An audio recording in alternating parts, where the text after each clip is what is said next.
This is Connie Mason and this is my Dharma talk. First of all, I'm going to talk about Ganesh. Now, if you were to think about one of the 5 most powerful Hindu deities, you may not imagine a tubby little creature with a pot belly and the head of an elephant, but that is exactly what Ganesh looks like. Ganesh is a deity that removes obstacles and opens up possibilities. He actually holds a gourd in one of his hands, which is what he uses to actually remove obstacles. And he is also the Lord of success and wealth. So, of course, he's very popular in India. Ganesh.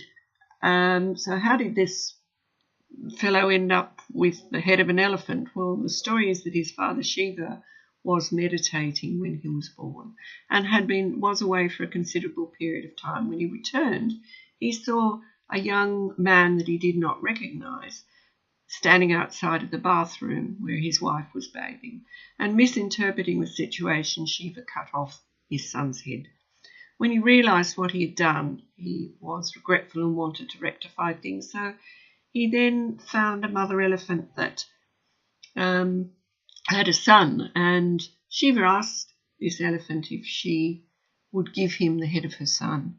And for this story speaks to me about the times in our lives when we are in a situation that we find difficult, and we are presented usually with choices in our life. They're not always the choices that we would have preferred. And this is the situation that this mother elephant found herself in. It had been a terrible year and a great famine, and her son was most likely going to die in a short period of time.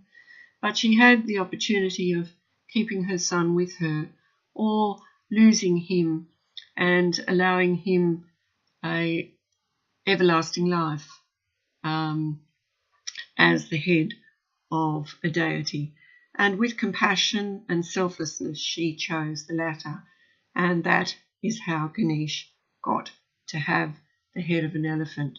So in terms of removing those obstacles that are in front of us, Ganesh is the deity to whom the Hindus will pray.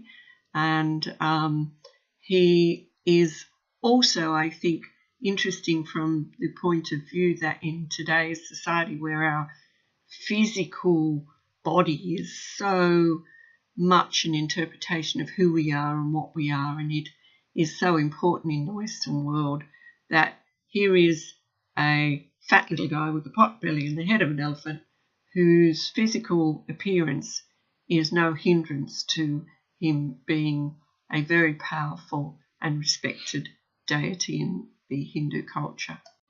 I now want to talk about the throat chakra, or Vishuddha, and this is the chakra that is associated with the thyroid gland, the mouth, and the tongue and the throat.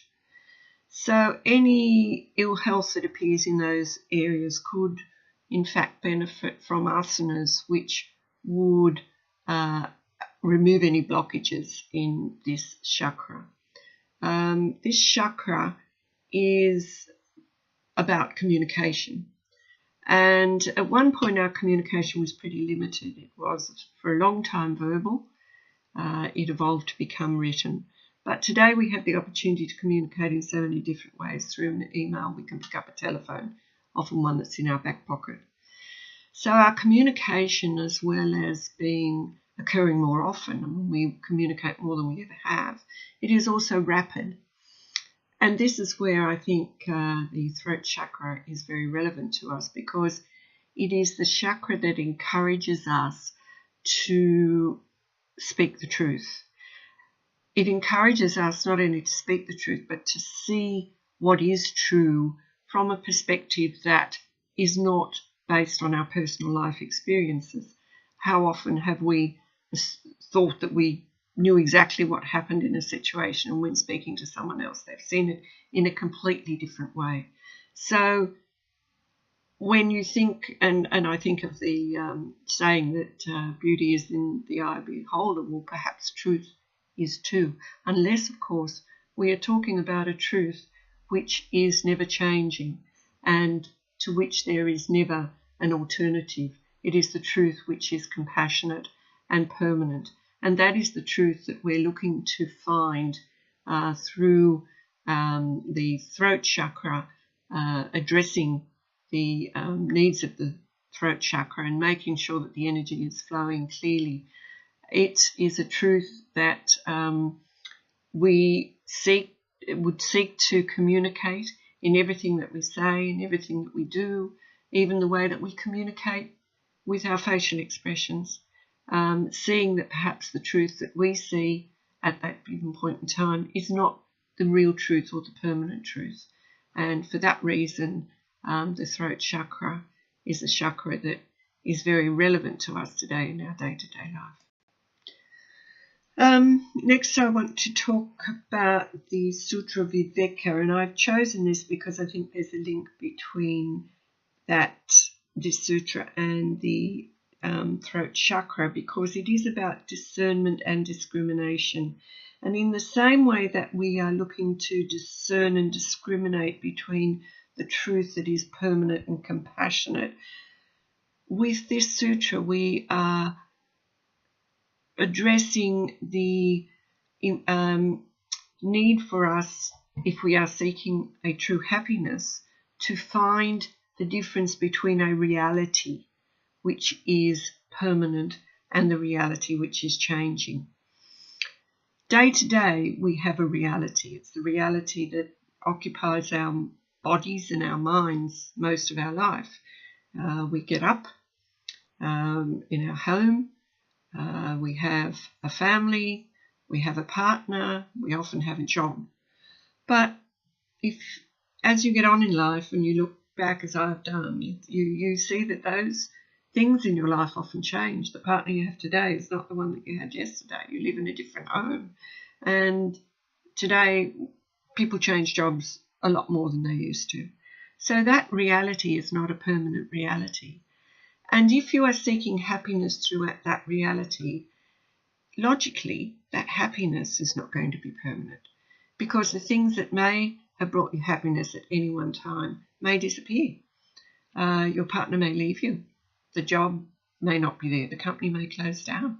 And if you are seeking happiness from a future, a change in the future, if you think, when I get that new house, I'll be happy, or this person's not making me happy, I would be better with somebody else. And that may be the case for a short period of time, but as we can see, those things are never permanent, and neither will the happiness be. The only way for us to achieve happiness is to look beyond the reality that we see day to day, to achieve a contentment that we call Santosa. And that contentment occurs when we are able to identify those things in life that do not change, or in our reality, a reality that does not change. And the way for us to find that path can be through the practices of yoga. It gives us the external circumstances which if we identify they are fleeting and will change. And I think perhaps there is also some consolation, because when things are bad, they won't always be bad. They're going to get better. But when things are good, I think also we know that's not a permanent state. If we want to achieve equanimity, we want to achieve contentment, and we want to achieve peace in our minds, then we need to look beyond that reality, which is our day-to-day, our impermanent reality, and seek a reality which is never changing and which is permanent.